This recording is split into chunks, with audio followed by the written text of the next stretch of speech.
শক্তিকে অসম্মান করলে যেমন মানুষ নিজের চরম অকল্যাণ ডেকে আনে, তেমনি আবার তিনি প্রসন্না হলে মানুষ পরম কল্যাণ ও শ্রেয় লাভ করে ধন্য হয়। শৈশা প্রসন্না বরদা নৃণাং ভবতি মুক্তয়ে। তিনি প্রসন্না হলে মানুষকে চরম পুরুষার্থ লাভের অভীষ্ট বর প্রদান করেন।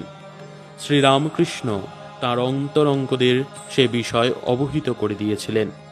ঠাকুর তখন কাশীপুরে অসুস্থ। যোগিনমার মনে বৃন্দাবনে গিয়ে তপস্যা করার বাসনা হলো।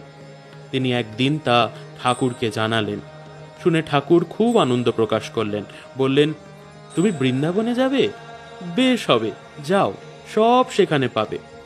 কিন্তু পরক্ষণেই শ্রী মাকে দেখিয়ে বললেন, ওকে বলেছ? ও কি বলে? শ্রী মা তাড়াতাড়ি বললেন, যা বলবার তুমিই তো বললে, আমি আবার কি বলবো? ঠাকুর সে কথা শুনেও শুনলেন না। যোগিন মাকে বললেন, ওগো বাছা, ওকে রাজি করিয়ে যেও, তোমার সব হবে।